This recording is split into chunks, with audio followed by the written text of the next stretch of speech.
भोगात्मो श्रुतज्ञान मार्गणा गोवत्सा जीवकान के अंतर्गत अब हम आगे बढ़ते हैं। 12वां अंग, उस 12वें अंग का यहां पर वर्णन शुरू हो गया है। 12वें अंग में आचार्य भगवान ने यहां पर गाथा रखी है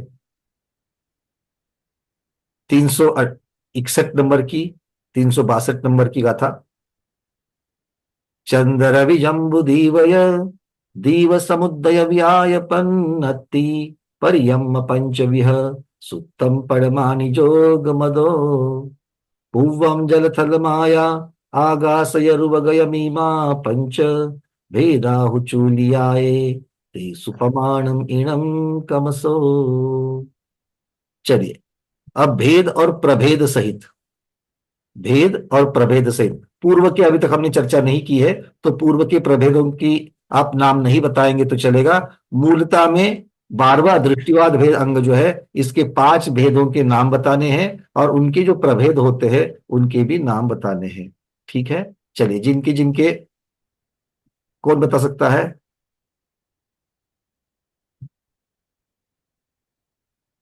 डॉक्टर बैना एक पहला बताइए, डॉक्टर बैना दीदी एक भेद बताइए। परिकर्म। परिकर्म, ये पहला भेद है, बहुत बढ़िया। और परिकर्म के आगे प्रभेद जो होते हैं वो भी बताइए।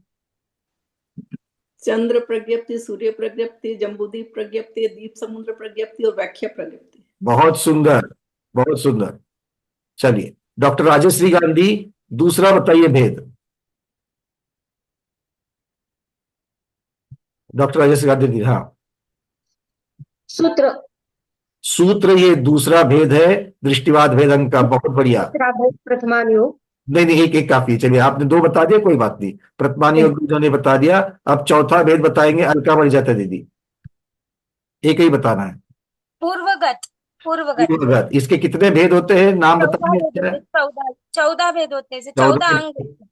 14 अंग होते हैं कि 14? अंग। अच्छा, 14 अंग होते हैं। 14 पूर्व होते, 14 पूर्व होते हैं। चलिए, बहुत बढ़िया, कोई बात नहीं है। किसी अपेक्षा से अंग शब्द भी ठीक है, किंतु प्रचार में अंग शब्द नहीं है, प्रचार में पूर्व शब्द है, इसलिए उसको पूर्व कहेंगे। ठीक है। और अंतिम भेद, जय श्री श्रव दीदी, अंतिम भेद। जल प्रज्ञप्ति। भेद बताइए दीदी, मूल भेद का नाम। चूलिका।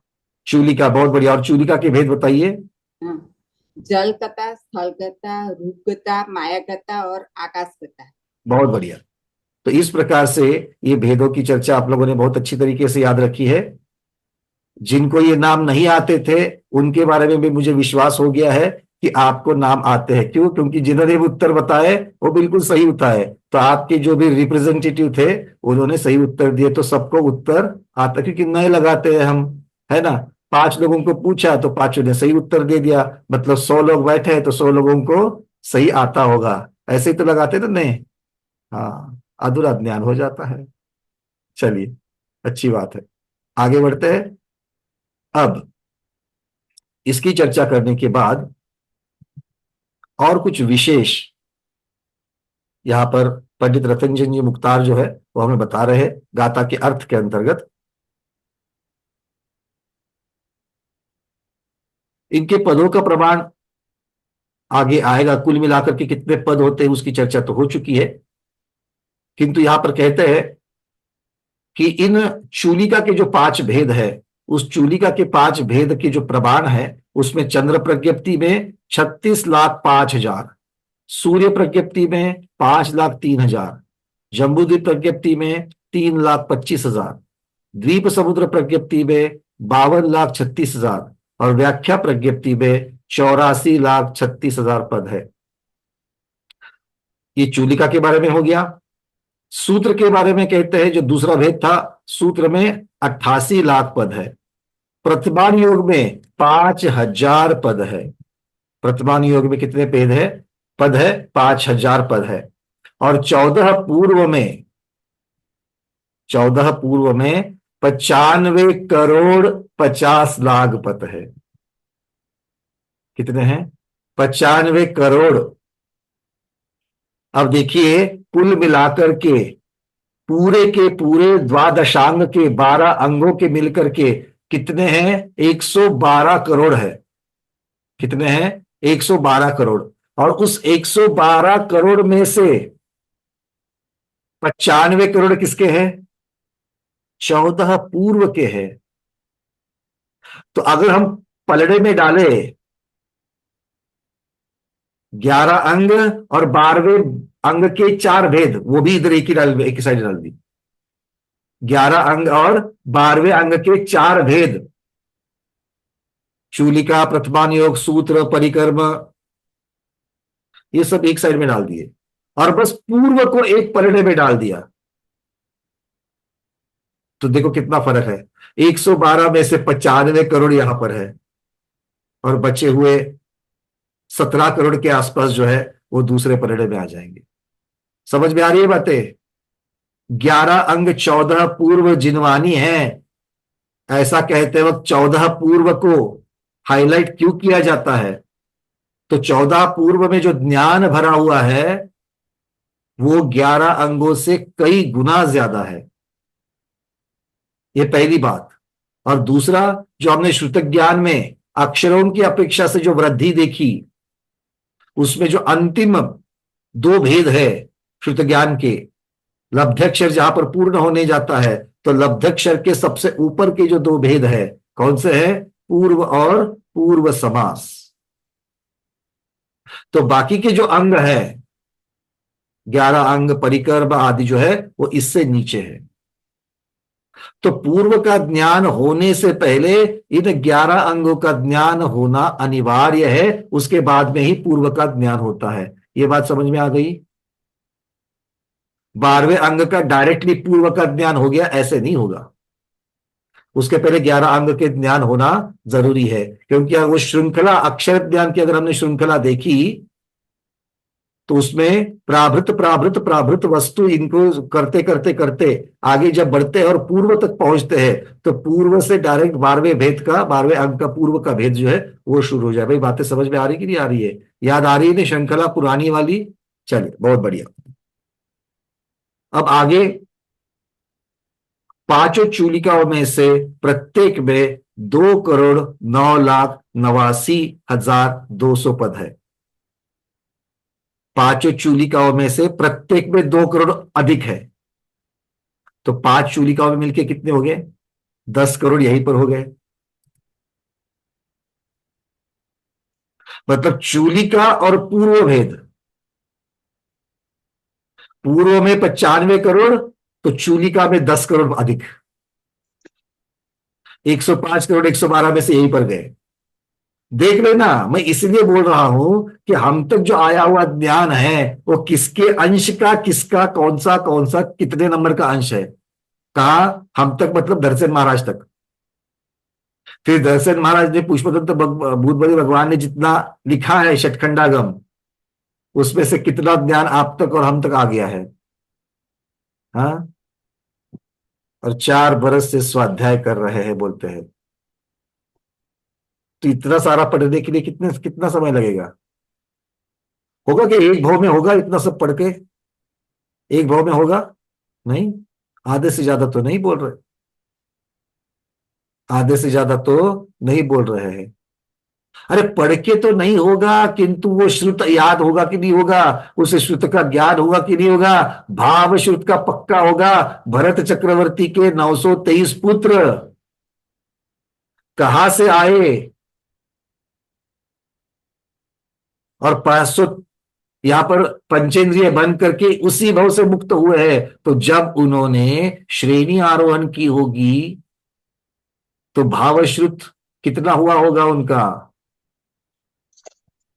और उसी भव में केवल ज्ञान को भी प्राप्त किया कि नहीं किया? तो केवल ज्ञान में ये सारा होगा कि नहीं होगा? तो एक भव में पॉसिबल है नहीं है? अच्छा हो गया भैया, आपने बता दिया, अब तो हम रिलैक्स हो गए। क्यों ये हर रोज 1.5 घंटा देने की जरूरत ही नहीं है। जिस भाव में मोक्ष को जाना है उस भाव में तो ये सारा होना ही होना है। क्यों? सही कहा ना मैंने? तो अब क्यों पापड़ बेले उसके लिए? ऐसा सोचना भी नहीं, ऐसा सोचना भी नहीं। क्यों? क्योंकि बिना बीज के वृक्ष नहीं होता, बिना बीज के वृक्ष नहीं होता। तो ये श्रुत ज्ञान अभी जो हम पढ़ रहे हैं, ये हमारे कल के केवल ज्ञान रूपी वृक्ष का बीज है, और उस बीज को अच्छी तरीके से हम लोग संवार रहे हैं। आया ना? सिर्फ आपने बीज बो करके छोड़ दिया है क्या? हर रोज पानी डाल रहे कि नहीं डाल रहे हो? 1.5 घंटा पानी डाल रहे हो, तो बीज अच्छी तरीके से फलेगा फूलेगा कि नहीं फूलेगा? जब फूलेगा तब याद आ जाएगी, अरे हाँ हमने बड़ा काम किया था इसके ऊपर, सींचा था, अच्छा है ना? हाँ। किंतु आज जिस प्रकार से मूलगुण के उत्तर दे दिए ना, तो ऐसा लगा कि आपने बोया हुआ बीज वापस तो निकाल नहीं लिया। हाँ, ऐसा ऐसे ऐसे ऐसे इंप्रेशन मत दिया करो, दुख होता है। ठीक है, चलिए आगे बढ़ते हैं। पंकज जी, हाँ महाराज जी। ये जो अभी 11 अंक चौदहपुर की जो चर्चा बहुत दिनों से चल रही है, हम्म। ये द्रव्य श्रुत रूप से, जिसमें लाखों करोड़ों पद शब्द इत्यादि अक्षर आदि है, तो प्रज्ञा श्रवण रिद्धि संपन्न जो मुनि होते हैं, वे 11 अंक चौदहपुर को अंतर्मूर्त में ही पारायण कर लेते हैं, ऐसा आया है।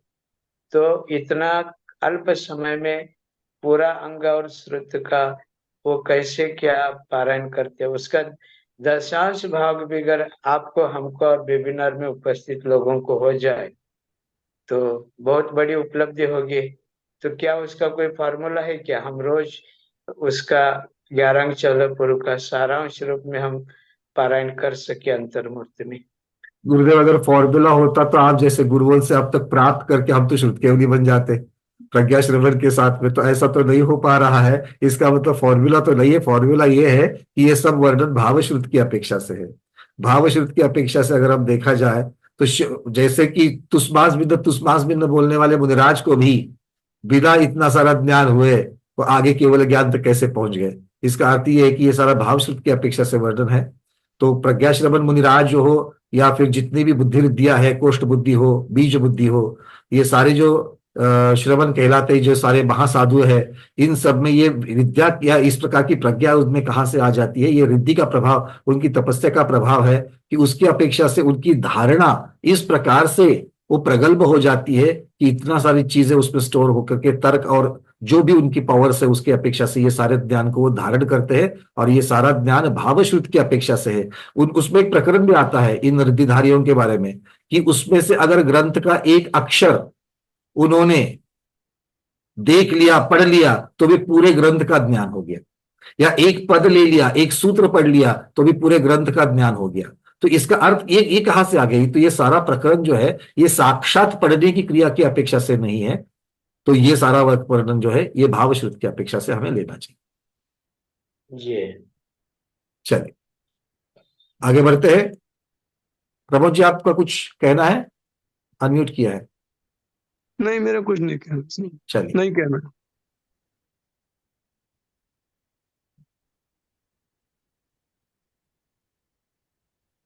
आगे कहते हैं कि 5 परिकर्म के पदों का जोड़, 5 चूलिका में से प्रत्येक का तो 2,09,89,000 बता दिया था।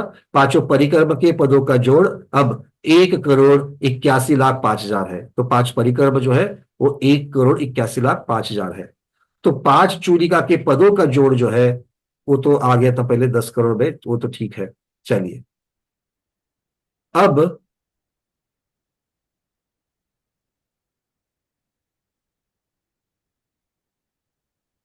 ऊपर गाथा में जो शब्द आए थे उनका एक संबंध लगाना चाहिए था। 48 वगैरह जो शब्द आए थे उसी को ढूंढ रहे हैं। ये मेरे ख्याल से 50 से होगा ये। हाँ, पन अठ दाल। चलिए, ये 365 नंबर की जो गाथा है, 365 नंबर की गाथा, तो वहां से ये शब्द लिए गए हैं। पन्नठ दाल पण 30 पन्नास पन्न तेर सदम नवदी दुदाल पुव्वे पणवन्ना तेरस सयाईम छसय पन्ना साईम चौसय पन्नास छसय पनवीसा बिह लखे ही दुगुनिया पंचमरून छज्जुदा छट्टे। अब ये जो है, इनमें से ये 5 चूलिकाओं के पद का बताने के बाद में आचार्य भगवान यहां पर कुछ सांकेतिक शब्दों में, संख्याओं में इनकी संख्या बता रहे हैं। कैसे? तो 50, 48, 35, 30, 50, 50, 1300, 90, 42, 55, 1300, 650, 450 तथा 625, ये 14 संख्या बताई गई है। ये 14 संख्याओं में से प्रत्येक को 2-2 लाख से गुना करे। क्या बताया?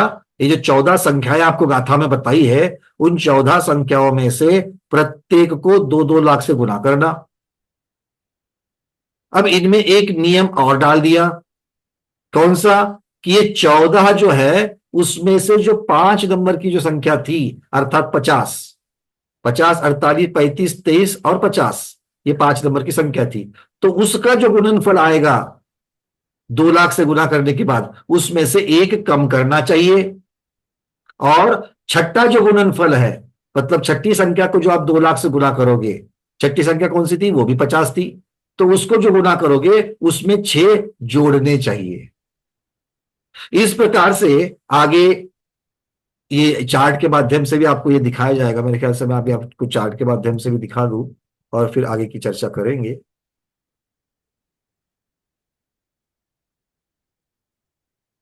363, 364, बट अभी तक इसकी चर्चा, चलो हम तरीके से जाएंगे। पहले तो इसका परिचय ही कर लेते हैं और बाद में इनकी चर्चा कर लेते हैं। चलो, क्योंकि मुझे कुछ विशेष चीजें आप लोगों को बतानी थी, क्योंकि पंडित रतनचंद मुक्तार जी ने सभी गाथाओं को एक साथ लिया है, मतलब उन भेदों का परिचय और उनकी जो पद की संख्या है उनका भी एक साथ ही लिया है। तो पद की संख्या का वर्णन हम बाद में करेंगे। चलिए, अब आगे कहते हैं आचार्य भगवान कि दृष्टिवाद अंग ये गौण्य नाम है। क्या कह रहे हैं? दृष्टिवाद भेद ये गौण्य नाम है। इसमें अनेक दृष्टियों का वर्णन है। यहां पर दृष्टि शब्द का अर्थ क्या लेना है? श्रद्धान, दर्शन, मतलब जिनमत और बाकी के जो पाखंड मत है, इन सब का वर्णन है। ये अक्षर, पद, संघात, प्रतिपत्ति, अनुयोग आदि की अपेक्षा संख्यात रूप है। अब यहां पर द्रव्य श्रुत की अपेक्षा और भाव श्रुत की अपेक्षा से कह रहे हैं वर्णन। तो अक्षरों की अपेक्षा से देखा जाएगा तो अक्षर, पद, संघात, प्रतिपत्ति, अनुयोग आदि मतलब उसको लेकर के चलना आगे, इनकी अपेक्षा से संख्यात रूप है। तो अक्षरों की अपेक्षा, पदों की अपेक्षा हम देखेंगे तो इसकी संख्या कितनी होती है? द्वादशांग की या दृष्टिवाद भेद अंग की संख्यात होती है। अरे हाँ या ना? संख्यात शब्द समझ में आता है कि नहीं आता है? क्योंकि हम सारा का सारा दृष्टिवाद अगर हम देखेंगे तो कितना है? 112 करोड़ है कि नहीं है? 112 करोड़। तो 112 करोड़ गिनती हो रही कि नहीं हो रही है? तो संख्यात है कि असंख्यात है? संख्यात है ना? तो बस बात यही हो रही है। क्या कह रहे हैं आचार्य भगवान? कि अक्षर, पद, संघात, प्रतिपत्ति, अनुयोग आदि जो लब्ध्य अक्षर है, ये लब्ध्य अक्षर की अपेक्षा से ये संख्यात रूप है, और अर्थ की अपेक्षा, भाव की अपेक्षा ये अनंत रूप है। ये अनंत रूप किसकी अपेक्षा? अर्थ की अपेक्षा या भाव की अपेक्षा, क्योंकि इस दृष्टिवाद के प्रमेय अनंत है। इसमें तद्वय वक्तव्यता, अर्थात तद्वय वक्तव्यता मतलब दोनों प्रकार की वक्तव्यता, स्व समय और पर समय दोनों प्रकार की वक्तव्यता इसमें दी गई है। अब सबसे पहले जो परिक्रम का जो पहला भेद था, चंद्र प्रज्ञप्ति, उसके बारे में कह रहे हैं कि चंद्र प्रज्ञप्ति में 36,05,000 पदों के द्वारा चंद्रमा की आयु, परिवार, रिद्धि, गति और बिंब की ऊंचाई आदि का वर्णन करते हैं। तो ये टोटली चंद्र का शास्त्र है। ये चंद्र के बारे में कथन करने वाला शास्त्र है। तो यहां पर चंद्रमा की आयु कही है, तो चंद्रमा की आयु मतलब किसकी आयु लेना? क्योंकि आयु है तो खत्म होगी, आयु है तो खत्म होगी। तो चंद्रमा का विमान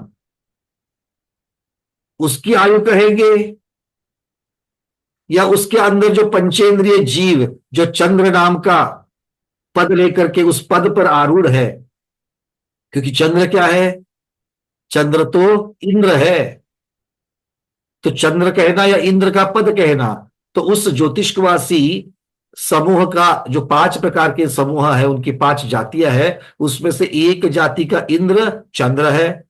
तो उस इंद्र पंचेंद्रिय इंद्र की ये आयु के बारे में कथन कर रहे हैं या विमान के बारे में कथन कर रहे हैं जो घूमता रहता है? फर्क समझ में आ गया? अच्छा, यहां पर अरविंद जी कह रहे कि देव की आयु या जीव की आयु। अगर जीव की आयु कहेंगे तो वो जो विमान है उस विमान में भी पृथ्वी का एक जीव जन्म लेते ही लेते हैं, हाया ना? तो क्या उन पृथ्वी का एक जीवों की आयु की वर्णन चल रहा है? मतलब वो विमान अर्थात आयु मान लो 50 लाख वर्ष की अगर उदाहरण के लिए है, तो 50 लाख वर्ष के बाद में वो विमान ठिश जा करके गिर जाएगा किधर, तो आयु खत्म हो गई करके, ऐसा है? नहीं, हेमांगी दीदी नहीं कह रही है, जोर जोर से नहीं कह रही है। हाँ दीदी, क्या तर्क क्या जा रहा है? हेमांगी दीदी बोलिए। वंदना भैया, वो उस विमान में जो ज्योतिष जाति के देव है चंद्रदेव, उनकी आयु की बात है। मतलब वो जो पंचेंद्रिय जीव है जो चंद्र पद पर आरूढ़ है, वो देव गति के देव की चर्चा यहाँ पर हो रही है। तो अच्छा, अगर मान लो दीदी, ये तो दीदी का कहना है, आपने मान भी दिया क्या? अच्छा, मान तो ले लिया, एकदम से मान लिया। बोले रत्नत्रय स्वाध्याय मंडल की दीदी कह रही है तो होगा, जरूर होगा ये, ऐसा ही मतलब आज लोगों को विश्वास हो गया ऐसा। पर अच्छा दीदी, पर वो विमान की आयु कैसे करेंगे? विमान की भी आयु होती कि नहीं होती? फिर उसमें भी तो पृथ्वी का एक जीव है। नहीं, पृथ्वी का एक जीव की बात अलग है और विमान की बात अलग है ना भैया। अच्छा, विमान भी अलग है और पृथ्वी का एक जीव भी अलग है, बहुत बढ़िया। क्या फर्क है दोनों में? वो सब पृथ्वी का एक जीव, मतलब वो जो विमान है वो सब इकट्ठा होके बनता है ना विमान, उसमें तो पृथ्वी का एक बहुत सारे जीव जो है वो बहुत सारे जीव मिलकर के उसमें रहने वाले जो जीव है उनकी आयु तो अलग अलग होती है ना सबकी। अच्छा, मतलब एक तो बात बताइए कि जो पृथ्वी का एक जीव है और विमान, ये दोनों अलग है क्या? नहीं, वो विमान जो है वो उसमें जो जीव रहते हैं वो पृथ्वी का एक है, उसमें रहने वाले जीव पृथ्वी का एक है। मतलब क्या फर्क, मतलब दोनों में संबंध कैसे करेंगे?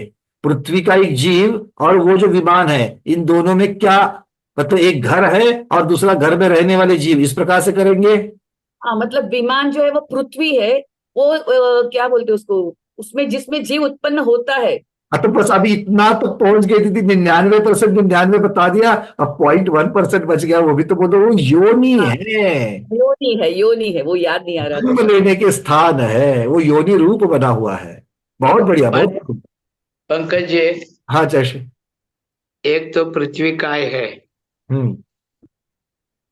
और उसमें जीव जो अपने कर्म के अनुसार पृथ्वी रूप कर्म लेकर के जो जन्म लेता है, जीता है, जब तक जी रहा है तब तक वह पृथ्वी कायिक हो गया। पृथ्वी ही जिनका काय है वह पृथ्वी कायिक हो गया। वो छोड़ करके निकल जाए तो वह जो कलेवर रूप में जो रहता है वह पृथ्वी काय हो गया। उसमें विग्रह गति से आ रहा है ऐसा जीव थोड़े समय के लिए, 1 2 3 समय के लिए, तो वो पृथ्वी जीव कहा जाएगा, क्योंकि पृथ्वी संबंधी उसके कर्म, नाम कर्म संबंधी, आयु कर्म संबंधी वगैरह प्रारंभ हो चुके हैं, तो वह पृथ्वी जीव कहा जाएगा। तो जीवन जी करके छोड़ने के बाद जो कलेवर है उसको पृथ्वी काय कहेंगे। तो पृथ्वी तो ये वनस एक इंद्रिय का पृथ्वी काय का वह भाग हो गया। जीव तो उस पृथ्वी से पृथक ही है, क्योंकि जीव तो चैतन्य युक्त है और उस देह को, माने शरीर को धारण किया, इसीलिए उसको यश नामकरण हो गया, सद्या मिल गई उसको। जैसे आपका नाम पंकज है, मैं विद्यानंदी, ऐसे उस शरीर को धारण कर लिया तो वह पृथ्वी का एक जीव कहा जाएगा। जबकि वह काय भी अलग है और वह जीव का स्वभाव भी वस्तुतः अलग है। बढ़िया, बहुत सुंदर। तो इसका अर्थ ये हो गया कि वो जो विमान है वो पृथ्वी पुद्गल जो योनि रूप बनी हुई है वो, उसके साथ में पृथ्वी कायिक जीव और जो जीव छोड़ करके नीचे उनका कलेवर बचा हुआ है वो पृथ्वी काय, इन तीनों से है। क्योंकि पृथ्वी जीव जो है वो तो अभी तक विग्रह गति में, वो तो अभी तक विमान में नहीं पहुंचा, तो उसको छोड़ करके बाकी तीन जो भेद आचार्य भगवान ने अभी बताए वो तीनों, मतलब पृथ्वी पुद्गल जो योनि रूप बनी हुई है, पृथ्वी कायिक जीव, और उसके साथ साथ में पृथ्वी काय जो कलेवर है, इन तीनों से विमान बना हुआ है। रादर इस विमान में तीन चीजें हैं, और इसके ऊपर जो समतल भाग है वहां पर जो नगर आदि बने हुए हैं, महल आदि बने हुए हैं, उनमें ये देव ज्योतिषवासी जो देव है वो रहते हैं, परिवार रहते हैं, और उनमें से उनका जो इंद्र है वो चंद्र कहलाता है। तो इन सब के बारे में जो वर्णन है आचार्य भगवान यहां पर कह रहे हैं, ये चंद्र प्रज्ञप्ति में कहा जाएगा। बहुत सुंदर, क्योंकि थोड़ी सी काय मार्गणा की रिवीजन हो जाती है तो याद आ जाता है, ठीक है, इसलिए थोड़ा सा ये चर्चा करी। तो किस किस चीज की, ये तो चंद्रमा की आयु की बात हो गई, फिर उसका परिवार। अब चंद्रमा का परिवार, चंद्रमा का परिवार किसी को याद आ रहा है क्या कि चंद्रमा के परिवार में कौन कौन रहता है? हाँ बताइए जल्दी जल्दी, स्मिता दोषी दीदी बताइए, चंद्रमा के परिवार में कौन रहता है? नाना जी, ताऊ जी, ताई जी, कौन कौन रहते हैं? नीरज जी ने तो डाल भी दे दिया वहां पर, इंस्टेंट। नीरज जी हमारे इंस्टेंट है। हाँ 28 नक्षत्र, 88 ग्रह आणि 28 नक्षत्र, 88 ग्रह आणि हाँ 66,975 कोड काय जायचं, चंद्र का परिवार है। अरे एक सूर्य, आपके तीन शब्द तो मुझे बढ़िया से समझ में आ गए, चंद्र का परिवार है, उसके पहले वाला थोड़ा सा विस्तार से बताइए। 28 नक्षत्र, 88 ग्रह, चलो 28 नक्षत्र हो गए, 88 ग्रह, 88 ग्रह हो गए, हाँ, आणि 6,900 नहीं 66,000 बोलना, 66,975 कोड़ा कोड़ी तारा।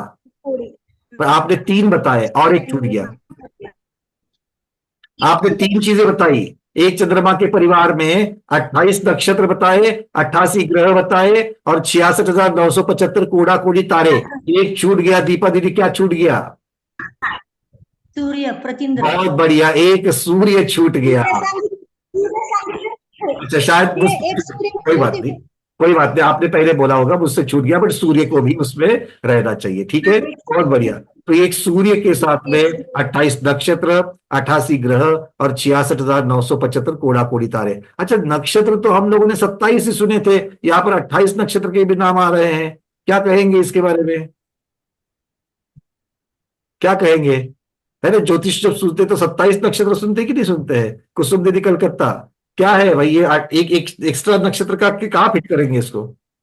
नमस्कार चर्ची वंदना भैया जी, अभिजीत नक्षत्र एक अलग है। अभिजीत नक्षत्र जो कहा जाता है ये ज्योतिष शास्त्र भी मानता है। तो बाकी 27 नक्षत्र जहां नहीं बैठते वहां पर ये 28वां नक्षत्र होता है, उसको गौण रूप से ज्योतिष शास्त्र में वर्णन किया गया है, किंतु उसका अस्तित्व है और आगम में भी उसका अस्तित्व बताया ही गया है। और इसलिए ज्योतिष शास्त्र के जो अजैन जो क्या कहे उसके पंडित होते हैं या फिर उसके जो विद्वान होते हैं, उनको जो पढ़ता है कि जब पता चलता है कि जैनागम में 28 नक्षत्रों की बात की है तो उन्हें बड़ा आनंद होता है, क्योंकि उनका तो अपना एक मत है, किंतु उस मत के अलावा जो जिन मत है, जिन मत में भी 28 की जब बात सुनते हैं तो वो कहते कि हाँ ये प्राचीन चीज है और ये दोनों भी यही मान रहे हैं। बहुत बढ़िया, ये परिवार की बात हो गई। आगे चलते हैं रिद्धि, चंद्रमा की रिद्धि, चंद्रमा की गति।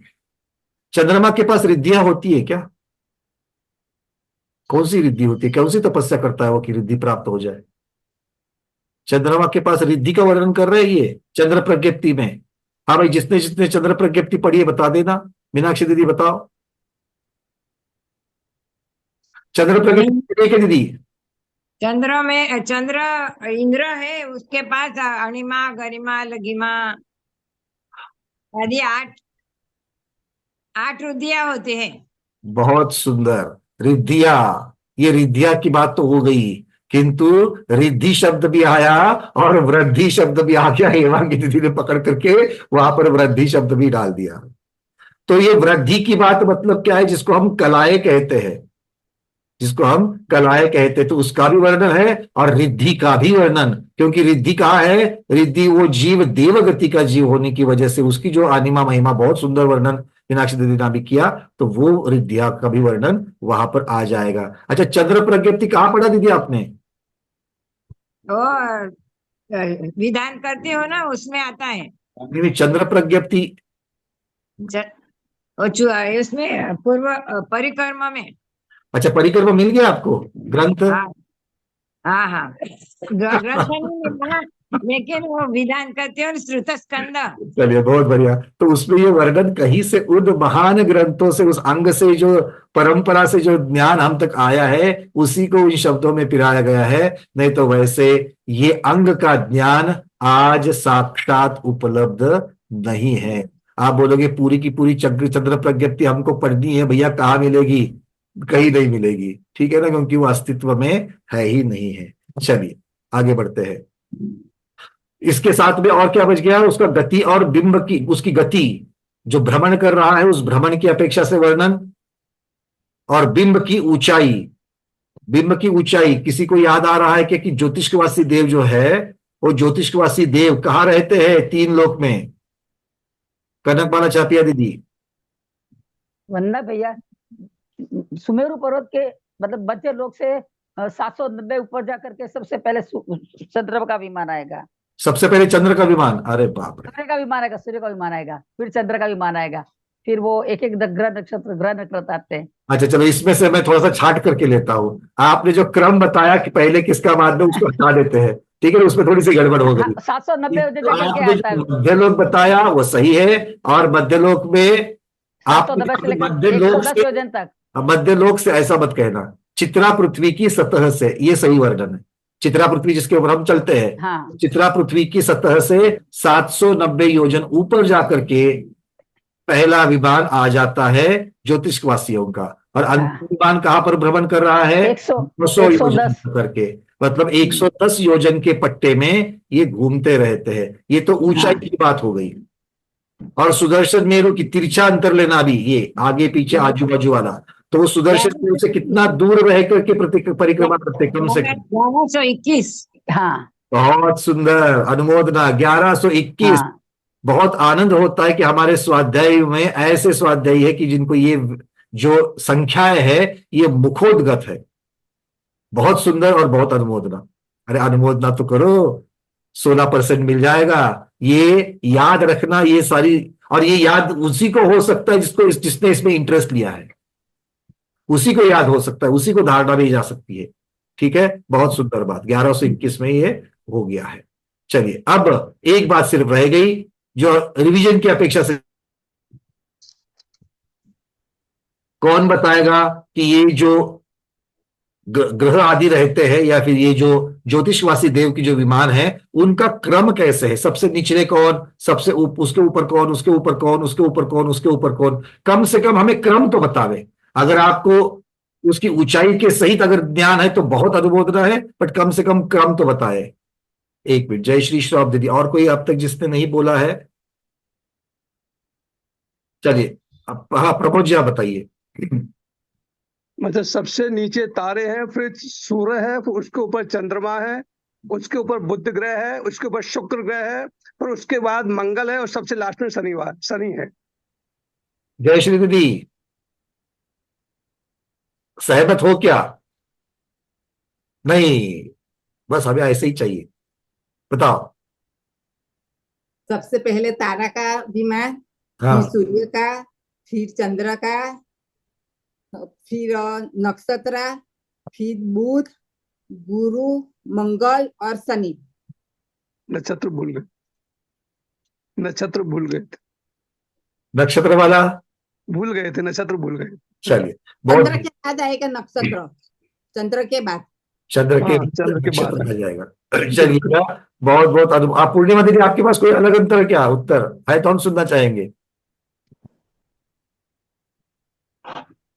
અને ચિત્રા પૃથ્વી से 790 योजन से 10 योजन तो चंद्रमा, उसके बाद में 80 यानी 10 योजन पर चंद्रमा, फिर नहीं सूर्य थोड़ा गलत बोल रही है, नहीं, पहले 790 पर कौन आ गया सबसे पहले? सबसे तारे। पहले सूर्य आएगा।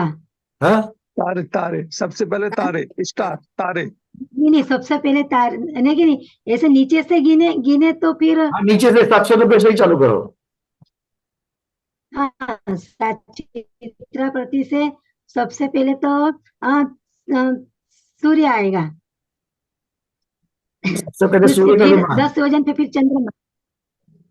नहीं, सबसे पहले चंद्र, चलो सबसे पहले एक चंद्र। मिनट, अभी हम इसको क्लोज कर देते हैं, बहुत विस्तार हो जाएगा तो। ठीक है, सबसे पहले जमीन से चित्रा पृथ्वी से जब चलेंगे तो 790, ये योजन है कि महायोजन है? महायोजन है ये। 790 महायोजन जाएंगे तो तारा का विमान।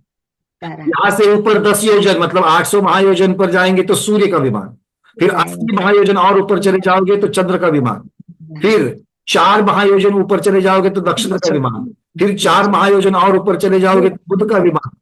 फिर 3 महायोजन ऊपर जाओगे तो शुक्र का विमान। फिर 3 महायोजन ऊपर जाओगे तो गुरु का विमान। फिर 3 महायोजन ऊपर जाओगे तो मंगल का विमान। और फिर और 3 महायोजन ऊपर चले जाओगे तो शनि का विमान। तो इस प्रकार से ये चित्रा पृथ्वी से ऊंचाइयां और क्रम बताया जाता है। ठीक है, चलिए, बहुत बहुत अनुमोदना है जिन्होंने जिन्होंने सही उत्तर दिए, उनके ज्ञान की बहुत बहुत अनुमोदना है। आगे बढ़ते हैं।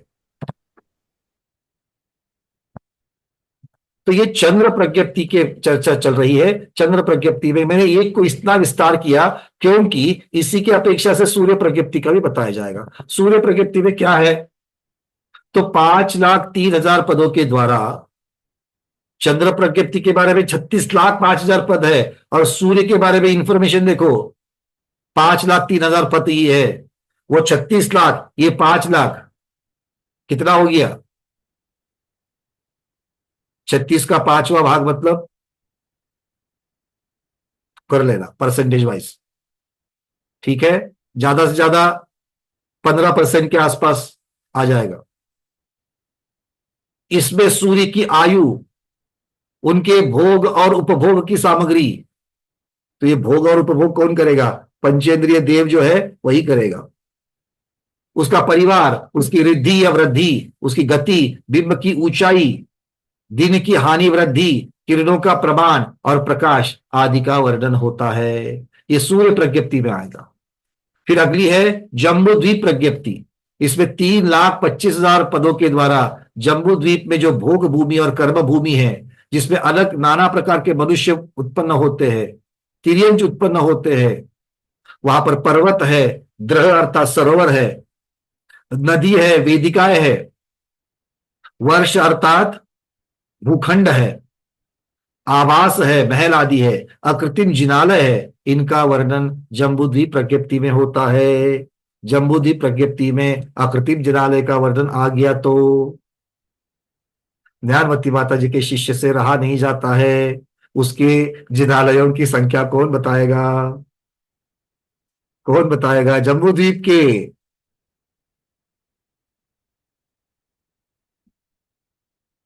अंजलि दीदी नागपुर बताइए। 458। जम्बूद्वीप के सारे 458 थोड़ी होते हैं दीदी। तो 8,56,97,400। वो तो 3 लोग के मिल गए हैं, हमें तो सिर्फ जम्बूद्वीप का चाहिए। संगीता दीदी बताइए, जम्बूद्वीप में कितने अकृत्रिम चैत्यालय है? संगीता दीदी यूएस से बताइए।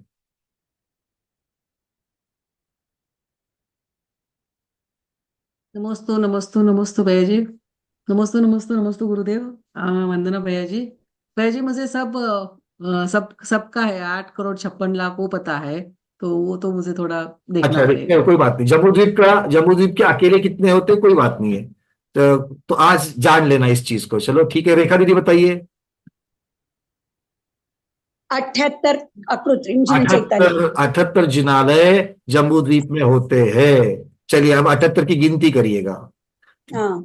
हेमांगी दीदी को आती है, हमको अच्छी तरीके से याद है, तो आपको तो नहीं पूछेंगे। पर्वत के 16, कुलाचार के 6। एक मिनट, पहले कौन से बताए? सुमेरु पर्वत के 16। हाँ, आप सब लोग दर्शन कर लेना भावना से। हर रोज चांस नहीं आता, हर रोज करते हो क्या दर्शन? 78 जिनालयों के नहीं ना, तो चांस मिल गया है, इस बहाने कर लेना। हाँ चलो, सुदर्शन मेरू के 16 हो गए। एक बात बता देना, सुदर्शन मेरू के जो अकृत्रिम चैत्यालय है उनको क्या कहते हैं? उसका कुछ नाम बताया है? अब हेमांगी दीदी बताएंगे, याद रही आप आपको पूछेंगे। त्रिभुवन तिलक, बहुत त्रिभुवन तिलक। सुंदर, बहुत सुंदर, त्रिभुवन तिलक। ये त्रिभुवन तिलक जिनालय है, कितने? 16। अब आगे बताइए। कुलाचार के 6 कुलाचार पर्वत के डायरेक्ट अब 6, कुलाचल पर चले गए, कोई बात नहीं। 6, चलो और। 4 गजदंत के 4, गजदंत के वक्षार 4, के 16, वक्षार के 16, वक्षार के 16, विजयार्थ के 34, एक जम्बू 34। एक जम्बू वृक्ष के 1, शालमली वृक्ष के 1, ऐसे 78 कृत्रिम हो गए, सब हो गए, पूरे हो गए। चलिए बहुत बढ़िया। अगर हम सेंटर से शुरुआत करते हैं तो याद कैसे रखेंगे? जरा हेमांगी दीदी याद कैसे रखेंगे बताओ। सुमेरु पर्वत के 16, तो सेंटर से शुरुआत कर दिया, उसके बाजू में गजदंत के 4, गजदंत के, बहुत बढ़िया। जम्बू शालमली वृक्ष के 2, उसी के बाजू कुलाचल पर्वत के 6, कुलाचल बाद में रख देना सबसे, क्योंकि आपने विदेह से शुरुआत कर दिया, तो उसके आजू बाजू में देख लेना सबसे पहले वक्षार और विजयार्थ के 16, विजयार्थ के 34 और कुलाचल पर्वत के 6। बहुत बढ़िया। तो इस प्रकार से याद रखेंगे तो आंखों के सामने रचना पूरी आ जाती है। ठीक है, चलिए बहुत बढ़िया। सो जम्बू द्वीप संबंधी 78 अकृत्रिम जिन चैत्यालय भगवान की है। चलते आगे, अब विस्तार ज्यादा नहीं, आगे बढ़ते हैं। तो इस प्रकार से ये जम्बू द्वीप का वर्णन आ जाएगा। आगे है द्वीप सागर प्रज्ञप्ति। अच्छा, यहां पर कुछ लिखा था पर्वत, तो ये वृषभांचल पर्वत कहां पर आता है? वृषभांचल पर्वत कहां आता है? वृषभांचल पर्वत कहां आता है? देखो इतना तो मालूम होना चाहिए, मैं आपको ना नागेंद्र पर्वत की चर्चा कर रहा हूं, बाकी छोटे छोटे पर्वतों की मैं बात ही नहीं कर रहा हूं। कम से कम वृषभांचल कहाँ है और वृषभांचल के बारे में क्या है? सुवर्णा श्रावक दीदी, वृषभांचल कहाँ पर है? वंदना भैया, वृषभांचल पर्वत और विजयार्थ पर्वत के पास है। वृषभांचल पर्वत कहाँ पर है? विजयार्थ पर्वत। विजयार्थ पर्वत के पास। और थोड़ा सा ठीक से जीपीएस बताइएगा, और थोड़ा सा ठीक से जीपीएस। निर्मला दीदी जयपुर। भैया जी महाराज जी के दर्शन करवा रहे। अच्छा, एक मिनट। प्रणम्य सागर जी महाराज। हाँ जी, हाँ जी, हाँ, प्रणम्य सागर जी महाराज। हाँ चलिए, तो हाँ हेमांगी दीदी बताइए वृषभांचल पर्वत। सुमेरु पर्वत के दक्षिण में जो भरत क्षेत्र है, भरत क्षेत्र के बीच में बराबर विजयार्थ पर्वत है, उसकी उत्तर तरफ वृषभांचल पर्वत। चलिए, उसके पहले अगर आप 2 नदियां गंगा सिंधु और विजयार्थ की वजह से 6 खंड होते हैं। 6 खंड में विजयार्थ के दक्षिण में 3 खंड है और उत्तर में 3 खंड है। तो उत्तर के 3 खंडों में से बीच में जो मलय खंड है उसमें ये वृषभांचल पर्वत है। बहुत बढ़िया। और इस वृषभांचल पर्वत पर अर्चना दीदी क्या होता है? वंदना भैया जी, नमोस्तु आचार्य श्री। चक्रवर्ती जब जीतता है 6 खंडों को, तो वहां जाके अपनी प्रशस्ति लिखता है। बहुत बढ़िया। तो वृषभांचल पर्वत जो है वो चक्रवर्ती की प्रशस्ति के लिए बहुत ही मशहूर है। बहुत बढ़िया। चलिए आगे बढ़ते हैं। द्वीप सागर प्रज्ञप्ति, इस नाम के परिक्रमा में 52,36,000 पद के द्वारा उद्धार पल्य से द्वीप और समुद्र के प्रमाण का तथा द्वीप सागर के अंतर्भूत नाना प्रकार के दूसरे पदार्थों का वर्णन करता है। तो द्वीप और सागर मुख्यतः से मध्यलोक में है, असंख्यात है, किंतु कैसे, कितनी संख्या है उसकी, इस संख्या को निकालने के लिए आदि आदि आदि जो सारी प्रक्रिया है वो यहाँ पर उद्धार पल्य की अपेक्षा से यहाँ पर कहा गया है। तो ये उद्धार पल्य की अपेक्षा से कहते हैं। ठीक है, सबको याद आ रहा है? उद्धार पल्य, व्यवहार पल्य, पल्य से सागर। हाँ तो कह रहे हैं, पूछा जाए कुछ नहीं? चलो, गणित का बड़ा विस्तार हो जाएगा। है तो आप लोग बोलोगे भैया गणित मान नाम की पीडीएफ है, उसको जाकर के देख लेना, है ना। चलिए बहुत बढ़िया, आगे बढ़ते हैं। अगला है व्याख्या प्रज्ञप्ति, 5वां व्याख्या प्रज्ञप्ति परिक्रम का।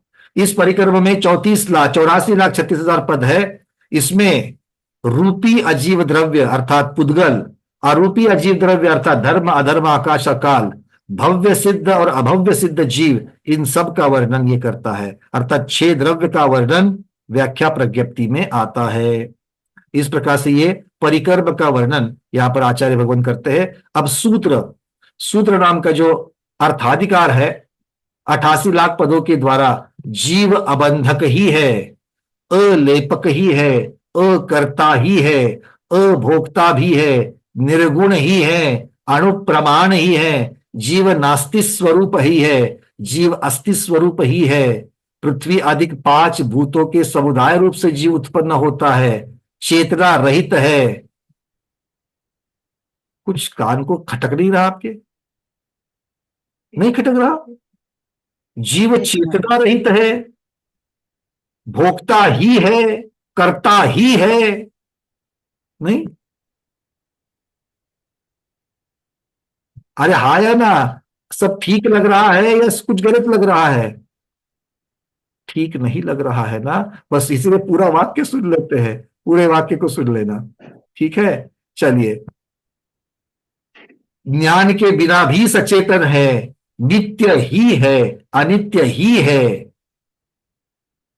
ऐसा जो क्रियावादी, अक्रियावादी, अज्ञानवादी, विनयवादी 363 पाखंड मत वाले जीव जो वर्णन करते हैं, उन वर्णनों का वर्णन इसमें सबसे पहले दे दिया है। बिल्कुल सही एकांतवादी है। ये एकांतवादियों का वर्णन दे करके उसका खंडन जो किया गया है, उसका वर्णन इस सूत्र नामक अर्थाधिकार में आ जाता है।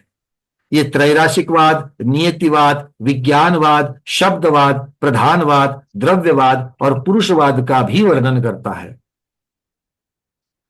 इसके 88 अधिकार में से 4 अधिकारों का अर्थ निर्देश मिलता है। उनमें 88 में से 4 का इंफॉर्मेशन मिलती है। उनमें से पहला अधिकार अबंधकों के द्वारा, दूसरा त्रैराशिकवादियों के द्वारा, तीसरा नियतिवाद, सब कुछ नियति करती है, बस भाग्य, भोग है, भाग्य है, ऐसा मानने वाले लोग, और चौथा अधिकार स्व समय का प्ररूप है, जिन मत का प्ररूपक है। इस प्रकार से यहां पर आचार्य भगवान ये सूत्र की चर्चा करते हैं। ठीक है, चलिए।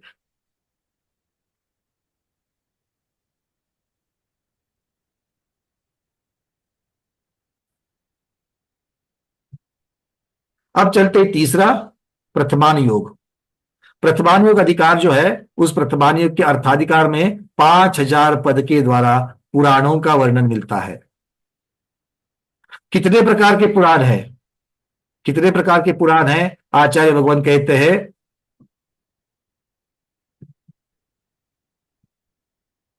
12 पुराणम जगदिठम जिनवरेहि सवेहिम तम सौवम वन्ने दिहु जिनवंशे रायवंशेय परमो अरहंताणम विद्यो पुनचक्रवर्तिवंशोदु विजहराणम तदियो चौथयो वासुदेवाणम चारणवंशोतः पंचमो दुछट्टोय पन्न समणाणम सप्तमो कुरुवंशो अष्टमोतः हरिवंशो नवमो य इक्कुयाणम दसमो वियकासियाण बोधव्यो वायिणिकार समो बारसमो नाहवंशोदु।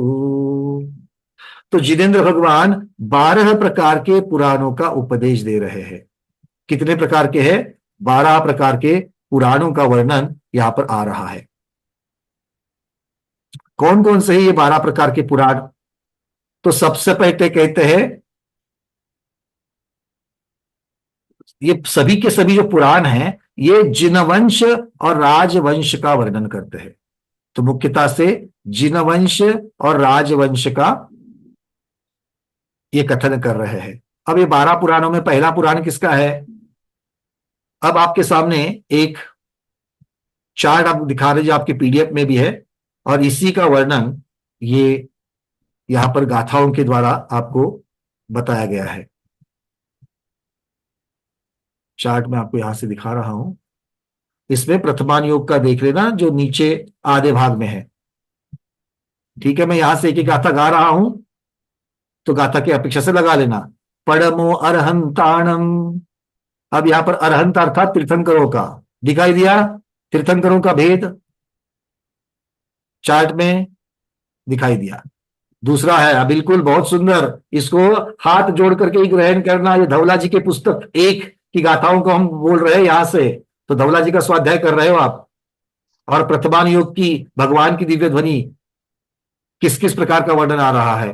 तो पड़मो अरहंताणम विद्यो पुनचक्रवर्ती वंशोय, दूसरा किसका बता रहे हैं, चक्रवर्ती का।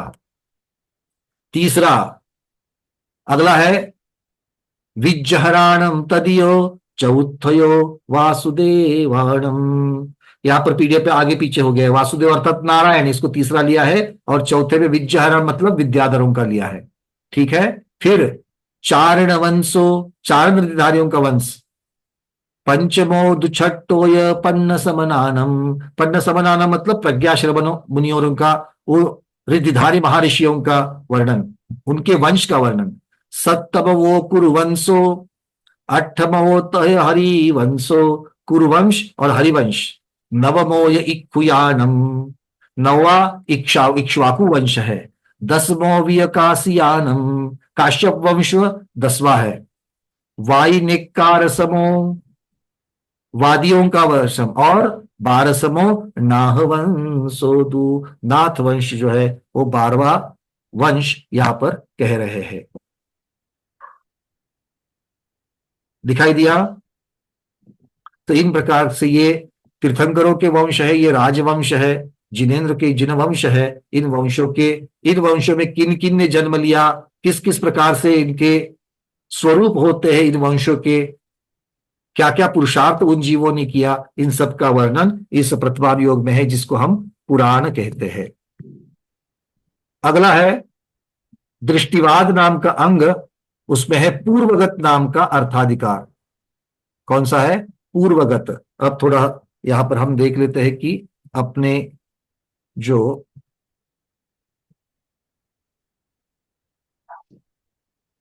पूर्वगत का भी चार्ट हमने बनाया है यहां पर, उन पूर्वगत के भेद की चर्चा, किंतु उसकी गाथाएं क्या हमने दी है, पढ़ी क्या, सिर्फ पूर्वम ये शब्द आया था। इनके नाम पहले 14 पूर्व के नाम पहले भी आ चुके हैं। आगे मेरे ख्याल से गाथाओं में सिर्फ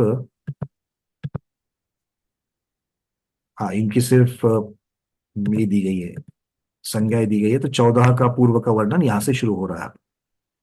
चलिए पहले उनके नाम लिख लेते हैं, पूर्वगत के नाम।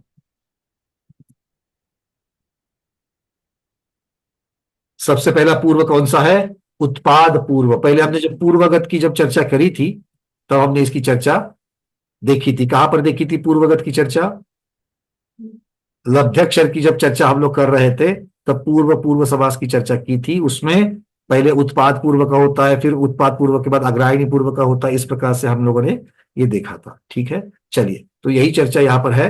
तो सबसे पहले है उत्पाद पूर्व, उसके बाद में है अग्रायणी पूर्व, तीसरा है वीर्य प्रवाद पूर्व, आस्ति नास्ति प्रवाद, ज्ञान प्रवाद, सत्य प्रवाद, आत्म प्रवाद, कर्म प्रवाद, प्रत्याख्यान पूर्व, विद्यानुवाद पूर्व, कल्याणवाद पूर्व, प्राणावाय पूर्व, क्रिया विशाल पूर्व और लोक बिंदुसार पूर्व। इस प्रकार से ये 14 पूर्व का वर्णन यहां से आगे अब शुरू हो रहा है। सबसे पहला है उत्पाद पूर्व। सबसे पहले है उत्पाद पूर्व। इसमें किसका वर्णन है, तो 6 द्रव्य की उत्पाद व्यय और द्रव्यता का वर्णन है। हमें जीव द्रव्य और पुद्गल द्रव्य, इन दोनों द्रव्य के बारे में उत्पाद व्यय द्रव्यता अच्छी तरीके से समझ में आती है। उत्पाद मतलब पर्याय का उत्पन्न होना, व्यय मतलब पर्याय का नष्ट होना, और द्रव्यता मतलब उसमें द्रव्यपना बने रहना, पर्याय बदलेगी तो भी। किंतु ये धर्म द्रव्य, अधर्म द्रव्य, आकाश द्रव्य और काल द्रव्य में समझ में नहीं आता है, होता सब में है। तो इसके बारे में अगर वर्णन जानना है तो उत्पाद पूर्व का अच्छी तरीके से स्वाध्याय करना चाहिए। कब करेंगे, मत बोलना भैया गोमट सार के बाद में दे देना, क्योंकि आज उत्पाद पूर्व उपलब्ध है क्या, नहीं है। ठीक है, विदेश क्षेत्र में जाकर साक्षात शिवेंद्र स्वामी से हम लोग इसको पठन पाठन करेंगे। चलिए दूसरा है अग्रायणी पूर्व।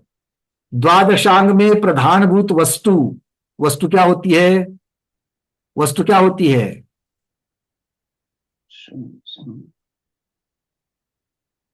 वस्तु क्या होती है दीपा दीदी?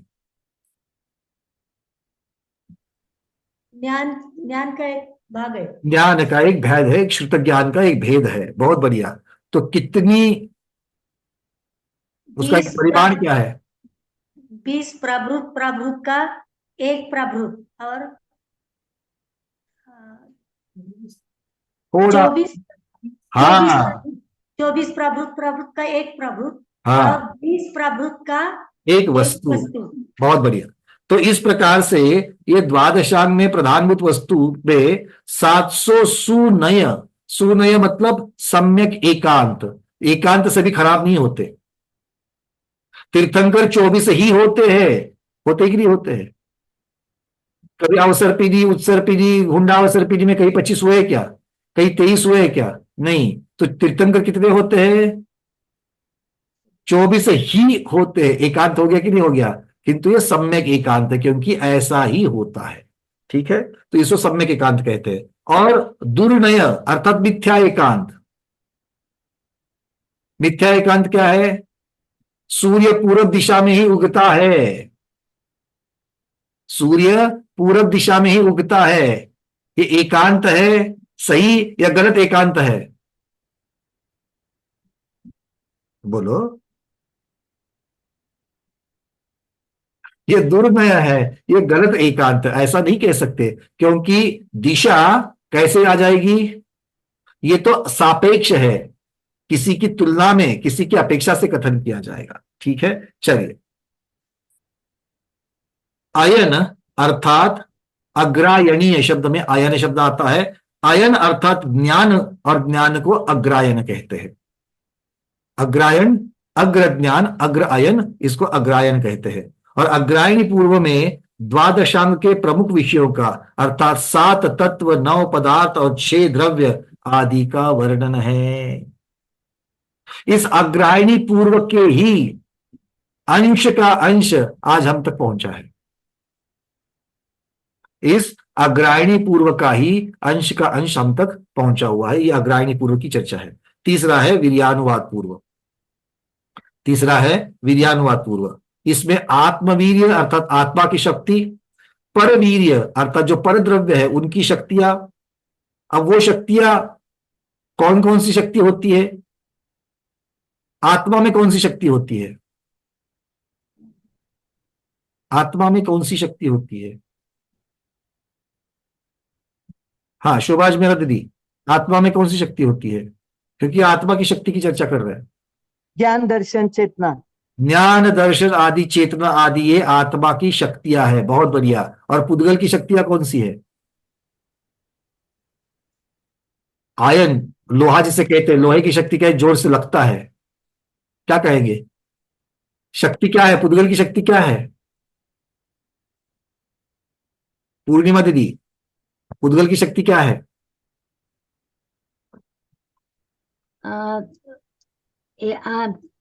वो क्या बोलते हैं, स्निग्ध व रुक्षत्व। स्निग्धता, रुक्षत्व। चलो मीना, विनायका दीदी। भैया जी स्पर्श रस गंध वर्ण। अच्छा, ये यूबीएल नाम से, यूबीएल नाम से एक दीदी यहाँ पर जुड़ी है। हमें आपका नाम पता नहीं दीदी, अनम्यूट करिए और बोलिए। यूबीएल, हाँ बोलिए। जिसमें स्पर्श रस गंध वर्ण पाया जाता है। बहुत बढ़िया। तो स्पर्श रस गंध वर्ण आप लोगों ने जो बताया, यही पुद्गल की शक्तियां है। स्निग्धता, रुक्षता आदि गुण, यही पुद्गल की शक्तियां है। धर्म अधर्म द्रव्य की शक्तियां क्या है? गति धर्म अधर्म द्रव्य की शक्तियां क्या है? अनिता दीदी, कलकत्ता। गति हेतुत्व, स्थिति हेतुत्व। हाँ, गति हेतुत्व, गति और स्थिति। गति और स्थिति। बहुत बढ़िया। ठहरना और गति में सहायकता होना, ये उसकी शक्तियां है। अर्थ क्या हो गया? जो जो उन द्रव्य के गुण हैं, जो जो उस द्रव्य के गुण हैं, उसी को शक्ति कहा गया है। और इस शक्ति को कम शक्ति और ज्यादा शक्ति, ये कौन से यूनिट में बताया जाता है? उसका यूनिट एकक क्या होता है? शक्ति का एकक क्या है? हल्का बढ़ जाता है दीदी। शक्ति का एकक, मेरे पास कितनी शक्ति है, ज्यादा कम, ऐसा तो हम लोग बोली भाषा में कहते हैं।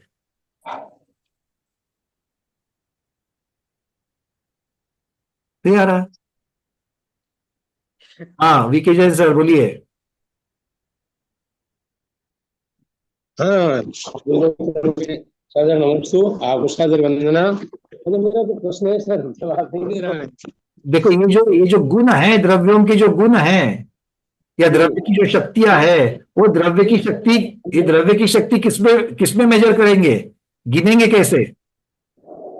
नहीं, मैं कोई अन्य प्रश्न पूछ रहा था इसलिए हाथ उठाया था मैंने। अच्छा अच्छा ठीक, कोई बात नहीं। चलिए संगीता दीदी। अविभाग प्रतिच्छेद में। बहुत सुंदर, अविभाग प्रतिच्छेद। अरे भूलते क्यों हो भाई अविभाग प्रतिच्छेद को? ज्ञान को किसमें गिना था आपने? अविभाग प्रतिच्छेद में गिना था।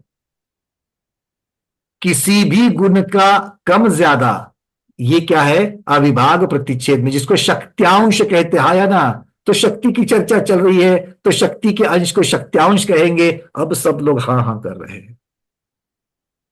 शक्त्यांश ही अविभाग, भूलना नहीं, ठीक है ना?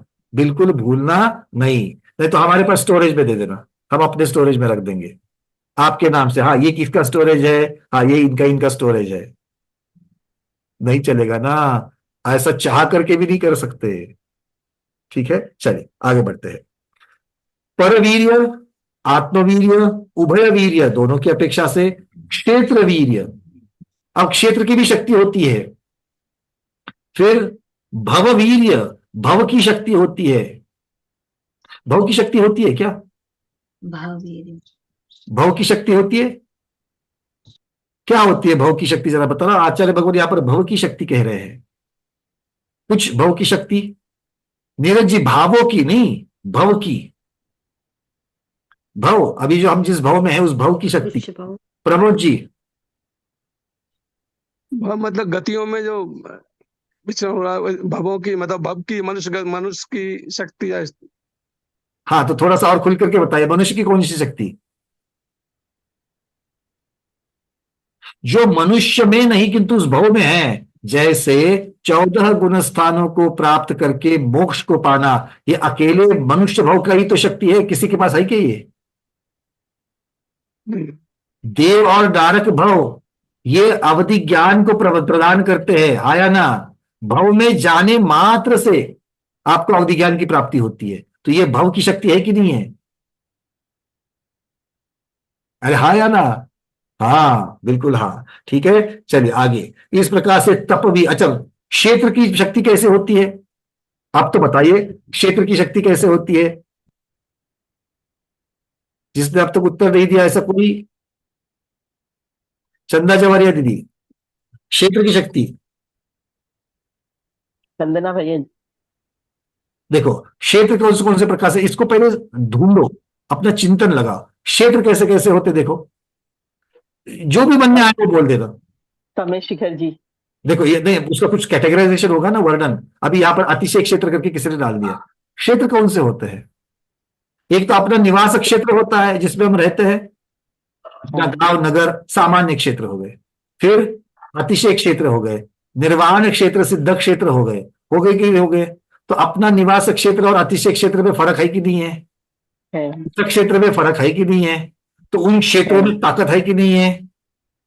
आप सिद्ध क्षेत्र पर जाकर के ध्यान करोगे, वहां जाओगे तो, है ना, मतलब प्लानिंग करके वहां की यात्रा करोगे। ऐसे ही भरत ऐरावत क्षेत्र के आर्यखंड और म्लेंच खंड, इनमें अलग अलग देखेंगे तो आर्यखंड में शक्ति है कि नहीं है? विदेश क्षेत्र में अलग से शक्ति है कि नहीं है? हमेशा वहां से मोक्ष का मार्ग खुला है। तो इस थोड़ा सा चिंतन आप लगाइए, एकदम से ब्लैंक नहीं होना है। ठीक है, सबको समझ में आ गई बात? चलिए बहुत बढ़िया। तो इस प्रकार से ये क्षेत्र की शक्ति हो गई। अब है तप की शक्ति, तप वीर्य। तप में तो शक्ति होती है कि नहीं है? तो आप लोग बलवान है कि नहीं है? आप लोग बलवान, आप शक्तिशाली हो रहे कि नहीं हो रहे हो? अभी भी नहीं आया? अरे तप कर रहे कि नहीं कर रहे हो? कर रहे कि नहीं है? एकासन कर रहे हो? नहीं? हर रोज उपवास कर रहे हो? स्वाध्याय कर रहे हैं, और स्वाध्याय परम तपः।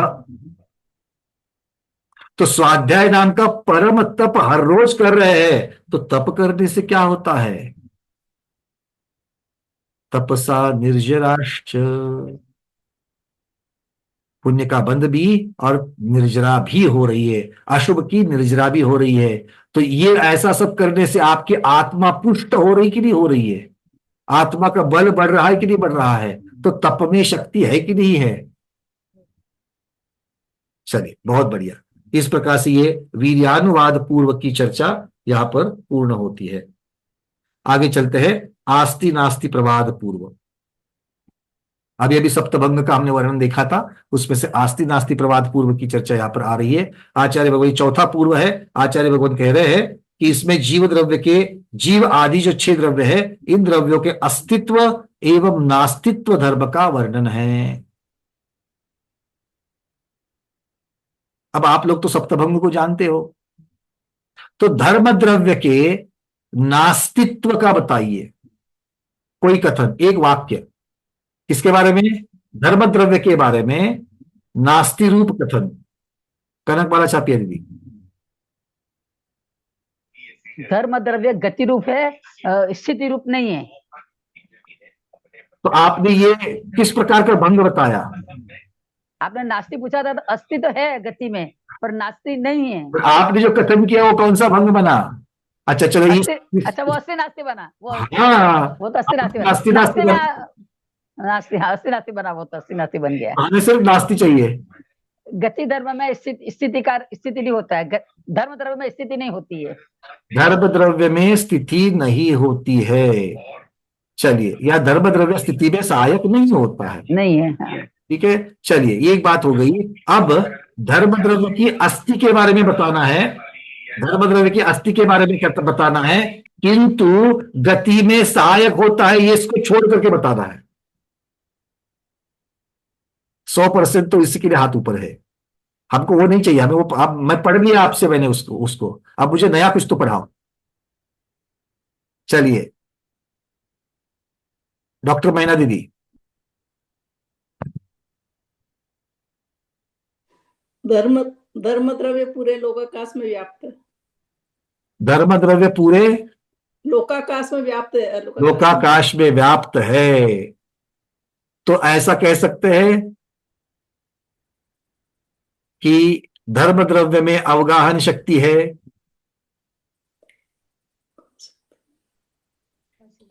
हाँ या ना?